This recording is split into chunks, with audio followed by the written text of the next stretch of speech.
Now, of course, Trump's war with Iran, his ballroom, and his slush fund aren't the only things that have pushed some congressional Republicans into a form of open revolt. Because yesterday, Trump announced that he plans to appoint this guy. I was just talking with Chris about him, Bill Pulte, to serve as the acting director of national intelligence once Tulsi Gabbard leaves the position at the end of the month. I almost did not think this was real when I saw it. Now, Pulte currently serves as Trump's director of the Federal Housing Finance Agency. The plan is he will somehow do both jobs, which in and of itself is pretty unbelievable, and even more unbelievable once you factor in the fact that Bill Pulte has zero known national security experience. And I don't think he has any secret national security experience either.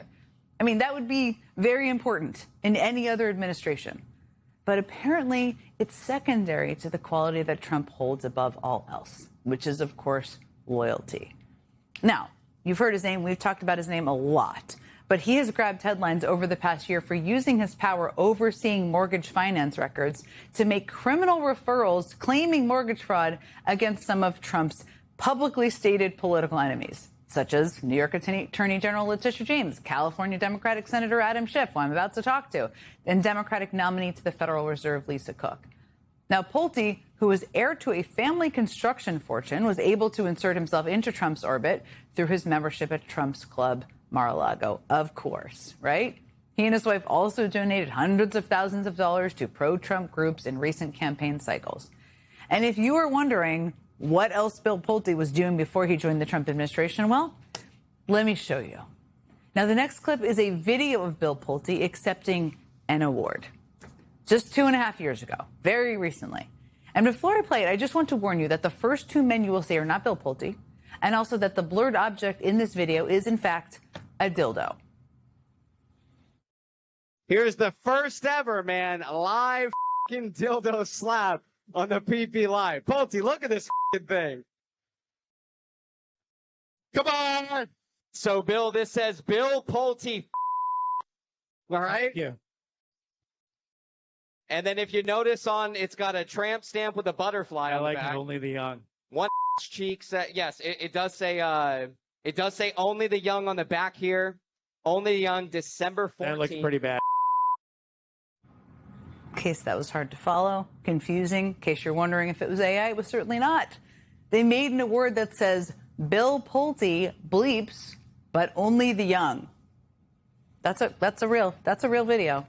And just to reiterate, that was not some old footage of Bill Pulte and his college fraternity. That would be bad enough. That was 2.5 years ago. Bill Pulte was old enough to be president of the United States in that video. That's the guy who Trump wants leading U.S. intelligence. Now, and if you are shocked and horrified by that, and you certainly should be, you are not alone.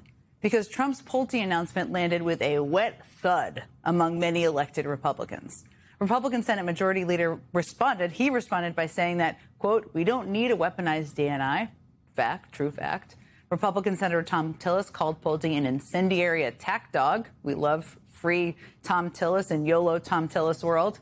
And even Trump ally and chair of the Senate Intelligence Committee, Tom Cotton, couldn't bring himself to even comment on the announcement. That tells you a lot, too. Now, we're going to see what Republicans might actually do to push back against Trump's decision to put Pulte in charge of national intelligence. But Democrats are looking to turn this into a fight if Trump doesn't withdraw his woefully unqualified candidate. And that is interesting to watch, too. And joining me now to talk about all of this and more is Democratic Senator Adam Schiff. That's good to see you. Good to see you, too. There is always so much to talk to you about, given your background. But I just got to start with Bill Pulte. I mean, I just tried to outline. There's so much to say about the man, but I tried to give a summary there for people who were tuning into this news or trying to learn a little bit about him.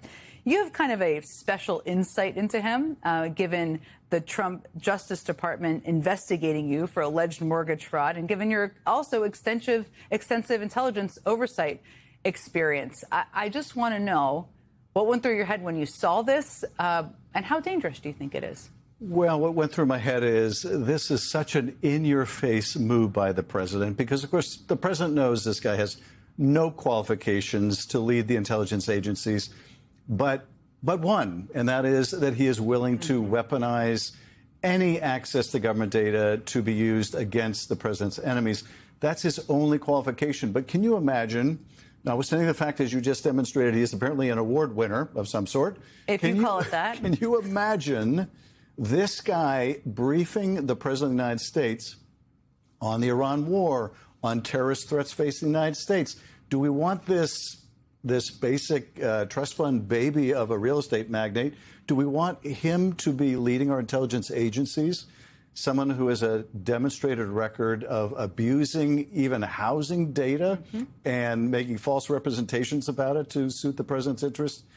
That is not what we need. And again, it's just another illustration of when it comes to the country's national security interests compared to Trump's petty personal interests, the petty personal interests are going to win out every time. We also know he clearly wants somebody in this job who will do his bidding as it relates to we saw what happened with Tulsi Gabbard in Fulton County. He can serve in this job as acting. He doesn't need Senate confirmation, which I think people watching know. We've seen Republican pushback. I mentioned some of it, of what people have said out loud. We've seen it around Matt Gaetz, who was actually nominated. What does that look like and feel like, and what could the impact of that actually be? I think what it looks like is two illustrations we could see with Gabbard. We're going to see just magnified with Pulte. One of them, this happened quite some time ago, when the intelligence community put together a report, an analysis that said the Venezuelan government was not controlling Tren de Aragua, which was part of the basis for these deportations to this prison, maximum security prison in El Salvador. They did it on the basis that the Venezuelan government was controlling this gang. But the intelligence community said, no, they're not controlling the gang. And that contradicted the president's preferred narrative. So Gabbard's chief of staff, I'm sure with Gabbard's support and approval, said, you need to rewrite this report. Basically, you need to tell us what we want to hear, not the true intelligence. That is the worst kind of politicization of intelligence. And the danger is, if you can't rely on the intelligence because it's politicized, you get into an Iraq war or you get into an Iran war. So that's one result. The other result, though, is we saw Gabbard politicizing elections in Georgia. The DNI has no role in domestic elections. It has a role in trying to prevent foreign interference, but nothing that we saw in Georgia indicates that was her purpose. We've also seen her pushing out false conspiracy theories about people within the intelligence community and getting people fired or taking aim at the president's political opponents. That is exactly what Pulte did at the housing agencies, so we can expect a lot more of that. It's why there's efforts, right, to stop this. And Democrats, though they're not in charge, are using this threat of tanking an upcoming vote on FISA reauthorization if Trump doesn't withdraw Pulte's appointment. What do you think of that? What is the impact of that? And what impact do you think it could have on Pulte staying in this role? Well, FISA 702 is a very important tool in terms of our national security, but it has also been abused and it needs important reforms. And we've had this very difficult debate about what kind of reforms do we need to make to this program. Now you add to this somebody with a record of politicizing any data he can get his hands on, and we're supposed to entrust this program to him. So it makes it that much more difficult to reauthorize this program. And that, I think, even, without it being a deliberate thing, it just makes it harder for people to get to yes on necessary reforms when you have no trust whatsoever, not just in the president, but in his enabler now put at the top of the intelligence community. I mentioned this. I mean, there's pushback from a lot of areas from Republicans. I'm not naive about it. You certainly are not. We've talked about this before. We've seen some pushback to the slush fund. We've seen pushback certainly more extensively to that than to IRS audits. I mean, some Republicans like Susan Collins and Tom Tillis have spoken out about the audit agreement, but it's nowhere near as much pushback as there is to the slush fund. What do you make of that? Do you think there are going to be the same type of efforts to try to kill that aspect? Because no audits for the Trump family is just kind of outrageous. Or do you think that's a line Republicans aren't going to cross? It is outrageous, and Republicans shouldn't allow it. I haven't heard them say really much at all about this tax scheme of the president's. Basically, and this may land Blanche the job as Attorney General. But Blanche signed this one-page nebulous agreement that we'll never look back at audits. We won't complete these audits. That has been estimated to potentially save Trump and his family $100 million, perhaps. I mean, how many of your viewers would like basically a IRS get-out-of-jail-free card? I expect 100%. Yes, I would think they would certainly go for bargain. And this is just as corrupt as the slush fund in the sense that the president is negotiating with himself. And not Pulte, but Blanche here, the Attorney General, acting Attorney General, Blanche was his criminal defense lawyer and has never been able to shed that role. He is still Trump's criminal defense lawyer. He is still looking out for his personal client. That is, how do I make sure that Donald Trump doesn't face any criminal or civil liability for his tax returns? That is priority number one. Priority number two or three or somewhere down the line, the American people. That is just not where Blanche is coming from. He just wants the job too badly. He is so thirsty for the job, which is very apparent. Is there any way, I mean, he could also stay in the job as acting for certainly an extensive period of time.